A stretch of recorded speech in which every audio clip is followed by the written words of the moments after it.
G'day, Ben from Duck Playing Chicken here.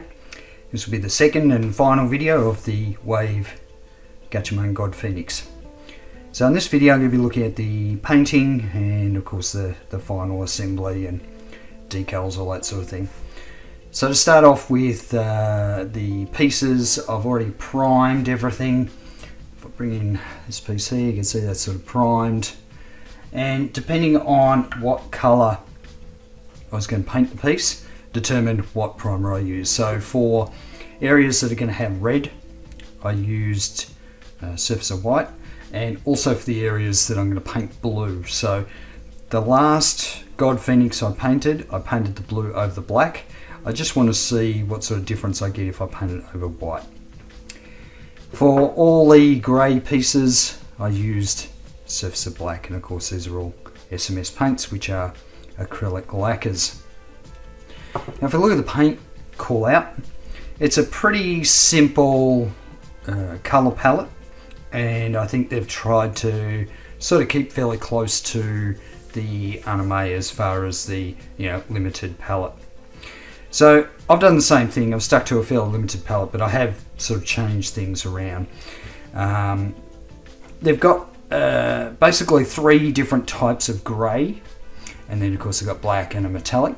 So what I've done is I've chosen sort of 3 colours from mid, light, mid and dark, and so I'm going to use them for the various grey bits. So for the light grey, I'm using Light Growl. And to give you an idea what that sort of looks like, there it is there. Of course it's glossy at the moment, it hasn't had a matte coat or anything. But that gives you an idea. And I think it's sort of, this will be a nice contrast against the blue of the main fuselage. Now for the mid-grey, I've actually sort of limited it to the thruster nozzles and also the covers for the vertical thrusters, just so I've got a bit of contrast there, so you can sort of see what that'll look like. And for that I used just Surfacer Grey, so I just found that's a nice mid-grey. So looking at some of the other areas like the landing gear, struts, and also for the intakes I wanted to do something a little bit different, so I've gone with a darker grey, and for that I've used Gunship Grey. So there's a lot of grey in there, but it's to offset the sort of vibrant blue and the red. And to give you an idea of how the different greys sort of look against each other, you can sort of get an idea there of the different shades. There's not a huge amount of difference between the mid and the dark, but I think it'll be enough. So that's sort of for the grey areas. The next bits I've done are the red. So I've gone with the same red that I used when I painted the Academy Gatchaman kit. I used Italian red. This is a nice sort of vibrant red. So it's come up beautifully. And just to reiterate, I think I mentioned in the last video that there is masking involved in this kit if you want it to look close to the anime or what's on the box. And so what I've done is, this is the top fin that sort of folds down. So I painted it white, then masked it, and then painted the red edging. So I'm going to take this masking off just to see. Okay, so I've got a nice clean line. Now what's interesting about some of these fins is they have raised panel lines, and that's certainly evident on G1 as well. So the delineation between the red and the white is actually separated by a raised panel line, which I think is kind of interesting. So it makes it a little bit more tricky to mask.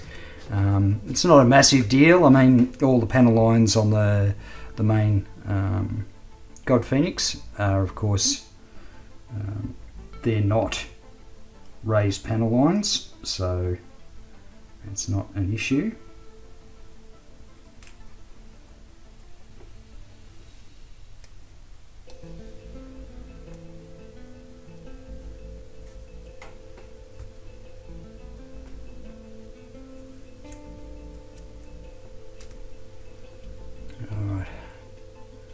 Now if we look at the other side, if I get it in the right light, you might be able to see that that edge is raised where the red meets the white. My masking is a little bit rough there, but it's probably not going to be too noticeable. Now for the some of the missiles, they're sort of white with a red tip, so I've just used blue tack to mask them off. And I should say that this blue tack's been on for 24 hours. It doesn't seem to have had any adverse effects.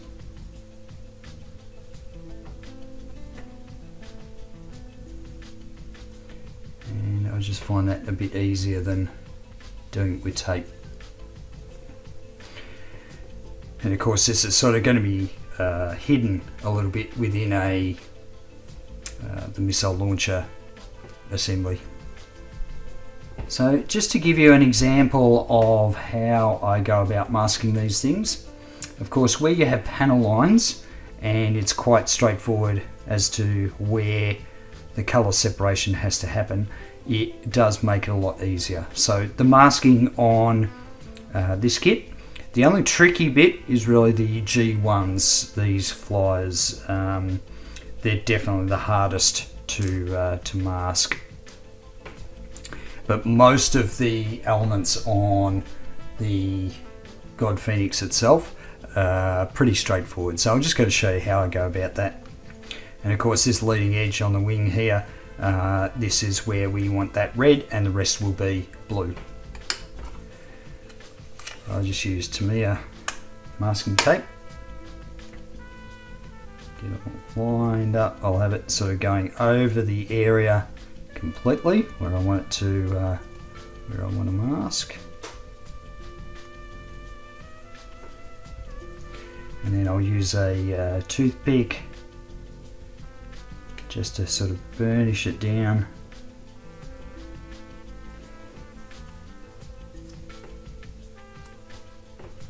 And then I'll go in and I'll pick out that panel line. That makes it nice and easy for me to cut along.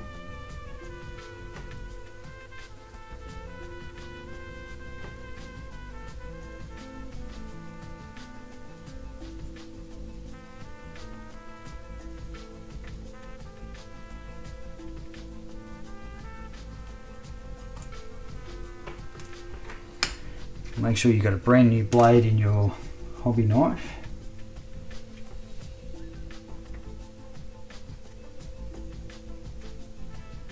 It's just a matter of lightly running the blade, following that panel line.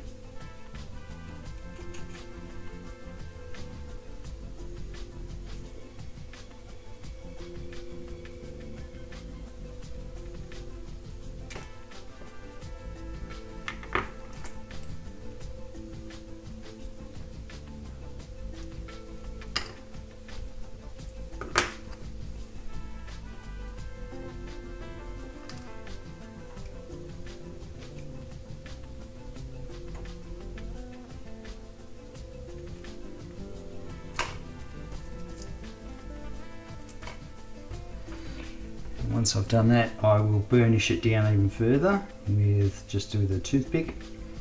Now with these lacquers, they're good because they dry so quick as soon as they sort of hit the surface. Unlike water-based acrylics that will tend to sort of seep under a little bit. So at least I've not come across any sort of real issues with masks and these lacquer acrylic paints. Alright, now do the other side.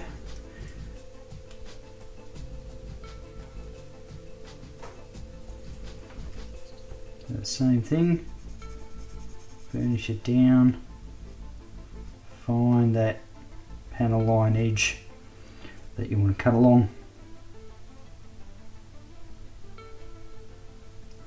Burnish it down into that panel line and along any edges we need to cut, because that will make your life a lot easier.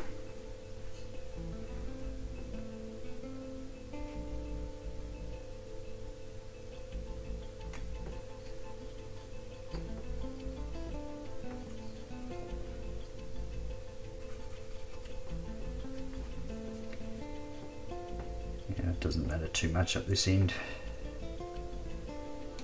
just because of course nothing's going to be seen once the wing is plugged in. So there you have it. Now I'm ready to paint the blue over the top, and the blue I think will end up being a special mix. I haven't sort of decided yet, but I think it might be a little bit different to what I've got for the Academy kit. We'll see, but that'll be a custom mix. I haven't got a blue that's sort of close to it. I have to mix something up.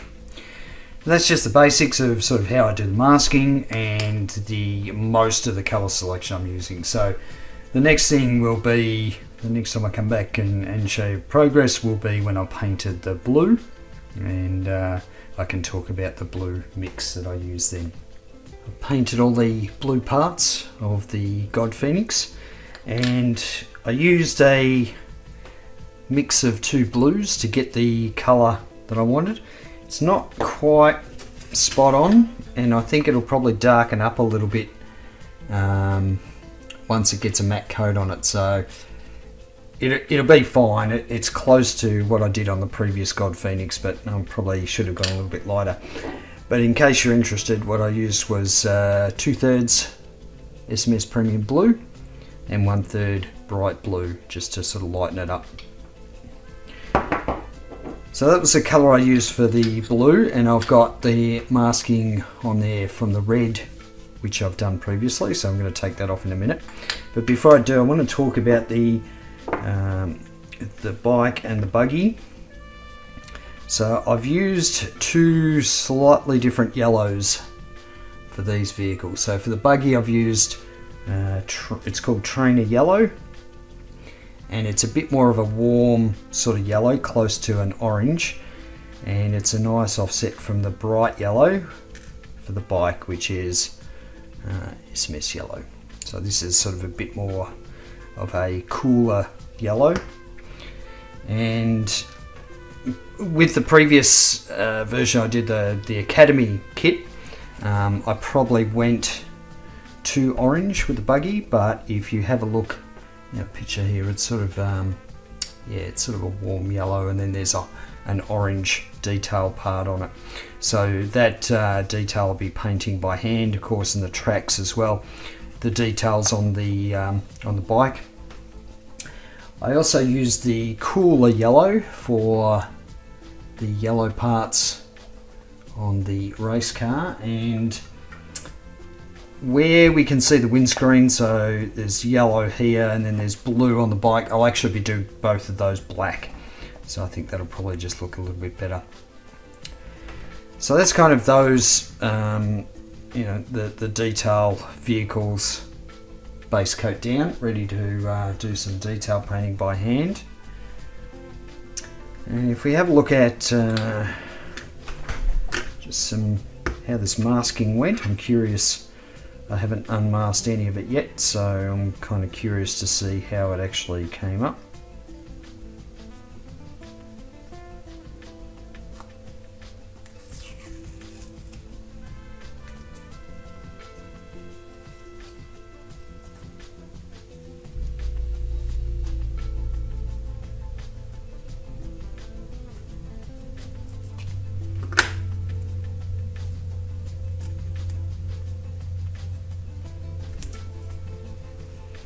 Alright, there we go. Nice, beautiful, crisp, clean lines. No paint lifting, of course. It's a great thing about using these acrylic lacquers. Those come up magnificent. Let's see how we went with this one.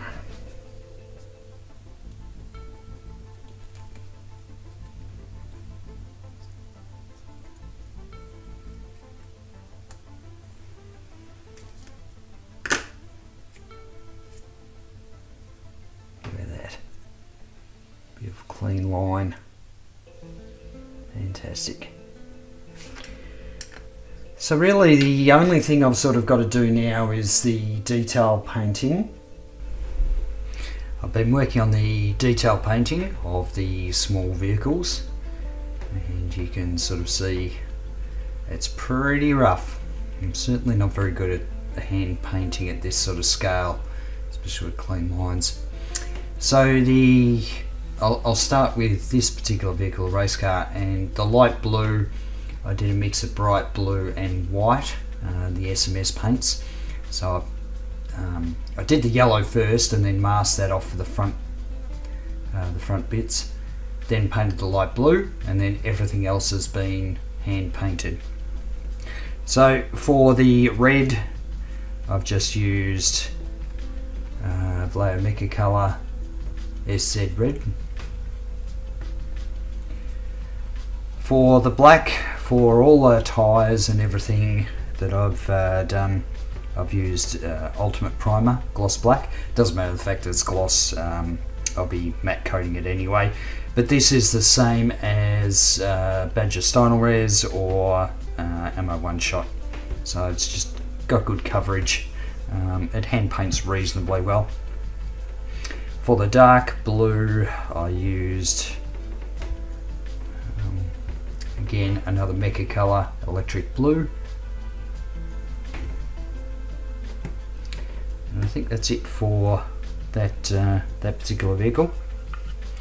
Now for the landing gear, I started with the grey, the lacquer grey, and then I hand painted the tyres with the Ultimate Black Primer, and I did the metal details using another Mecha Color Dark Steel.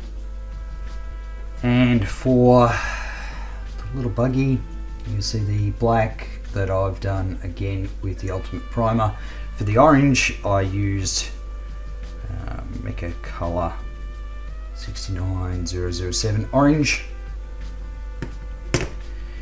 And for the light grey details on the wheels, I just used again another Mecha Color Grey. And so if we have a look at the bike, just use the black and the grey. There's also a bit of orange in the back, but let's use all the same colours as everything else.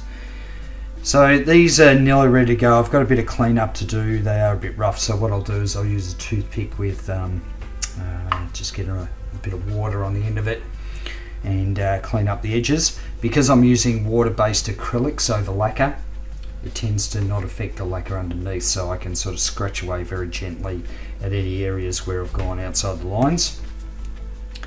But the next step for me is to gloss coat everything, and then we can start on the decals and panel lining. I've given all the pieces just a functional gloss coat. You can see it's a little bit rough there, but it's enough so that the panel line accent colour, the very thin enamel paint, will flow into the panel lines with capillary action without too much trouble. I have tried before in the past to do it without a gloss coat, and I had some issues with that, so I always do a gloss coat first. So I'm going to do the panel lines first, and I'm just going to be using panel line accent colour black. So give the stuff a really good shake. And I've done this plenty of times before, this is nothing new. Now the reason I'm going for a black rather than sort of a darker blue is just because I want it to be a bit more sort of cartoony. So we'll try to just dab it in the corners there and let it flow. And the good thing about this kit is that the panel lines are reasonably deep. So it looks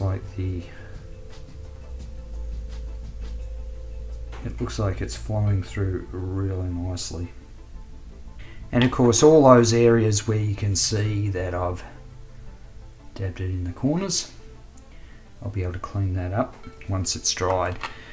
So it's time for me to clean up all the panel lining, all those dabs that you can see there. And to do that I use Shellite. I just decant it into a smaller bottle.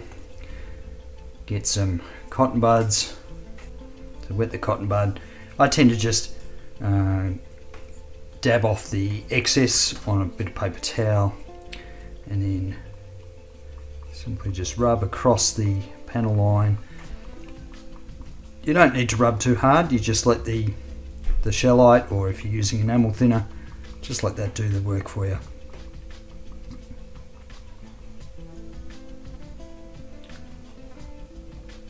Now you really want to go across the panel line, because if you sort of follow the panel line, you know, the way it's traveling, then you're going to end up just drawing out the panel line, the enamel that's sitting in there.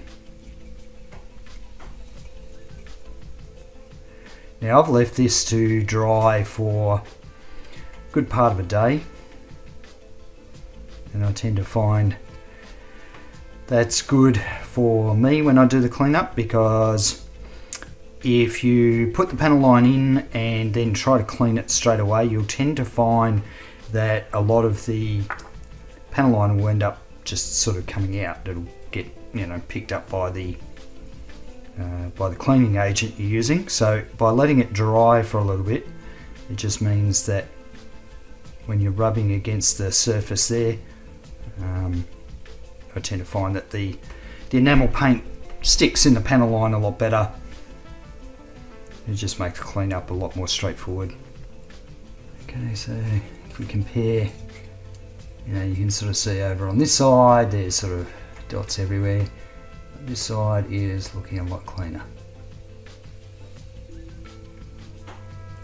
So I'm going to go through and do the rest of the pieces.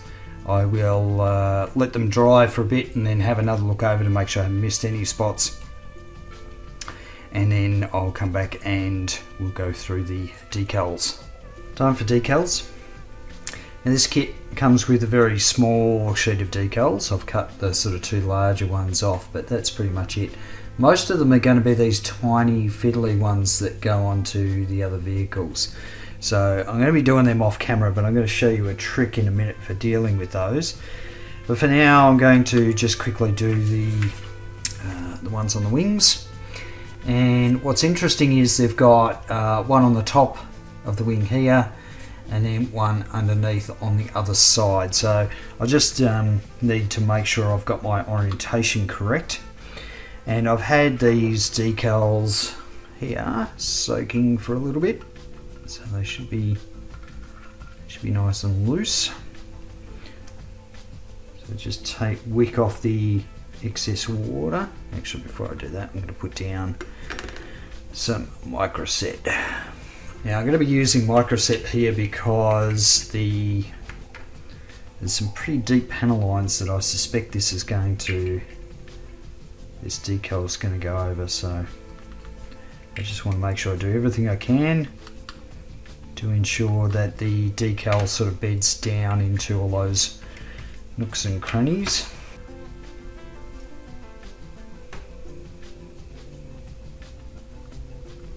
Get it in the middle towards the leading edge. I don't think it's going to matter too much. I'm just trying to sort of get the location of it from what they've got in the picture. Yeah, so it does go over. I haven't sort of squeegeed it out yet, but you can see it goes over a number of the panel lines, so it's going to be pretty important that I bed it down as well as I can. So I reckon that looks okay to me. It's a bit of a hard logo to sort of, you know, center it. It's very much going to be an eyeball job.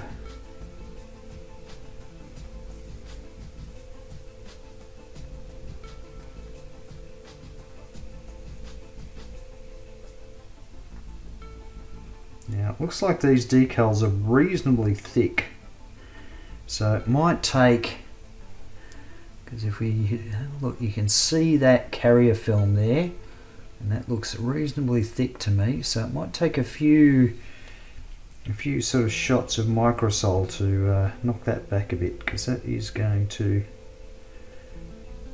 be quite visible. Anyway, that's that one down. Now for the one on the underneath, so it's sort of Goes in a similar fashion, I think.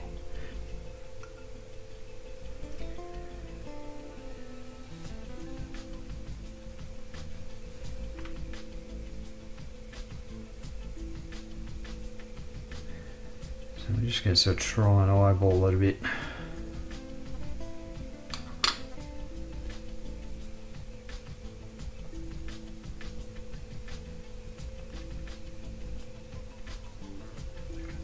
Alright, so the next thing I'm doing is putting some Microsol down, so this will soften the decal and hopefully dissolve some of that carrier film because it looks very thick.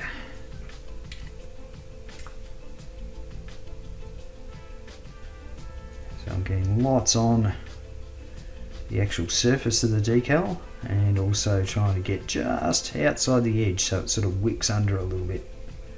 You don't need to coat the whole model piece in it. And I've said this a number of times, but I do prefer the microscale Microsol because it's not super aggressive.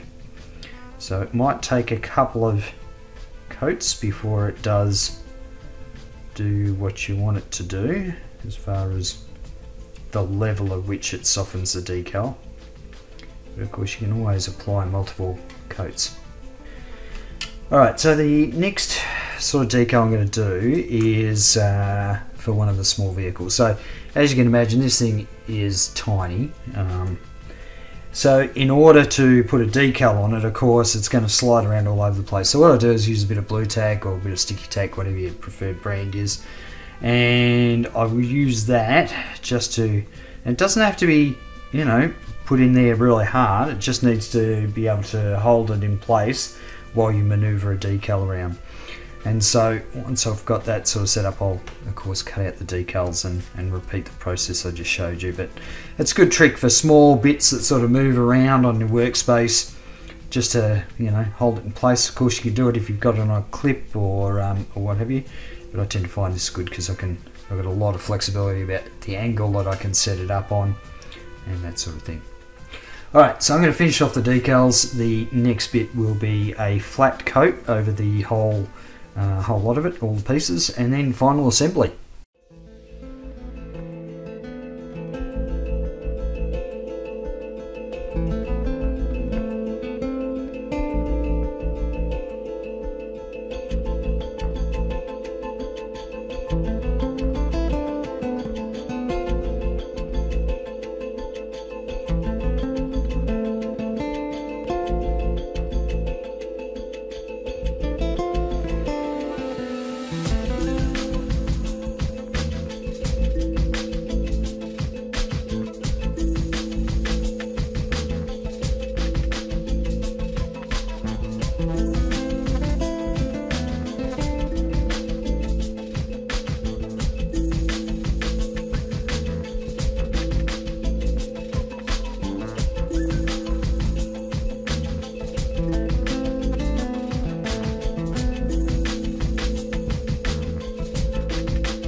Okay, I've assembled as much as I'm going to do on camera.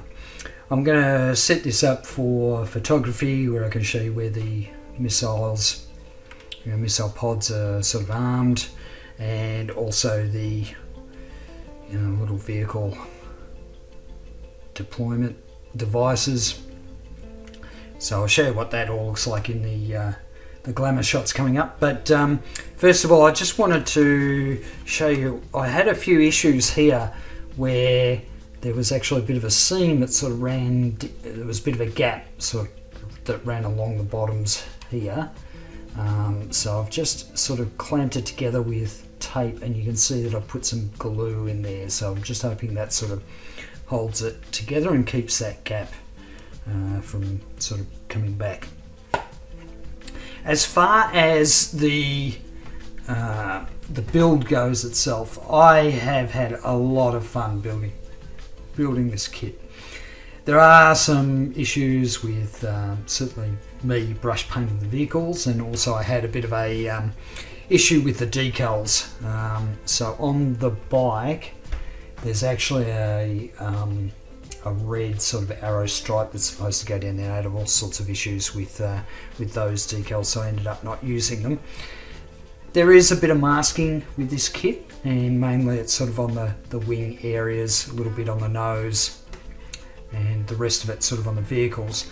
But I had so much fun building this kit, and I actually think this is a better representation of the anime God Phoenix as opposed to the Academy version. So if you are tossing up which one to get, personally I'd get this one.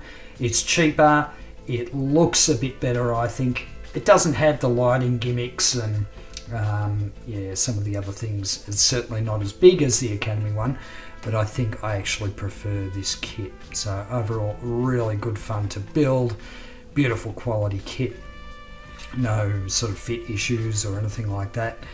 Just remember, you will need to use a bit of glue, so this is not sort of just a straight snap fit, but it's a great kit to build. So on with the glamour shots, and until the next build series, I will catch you later.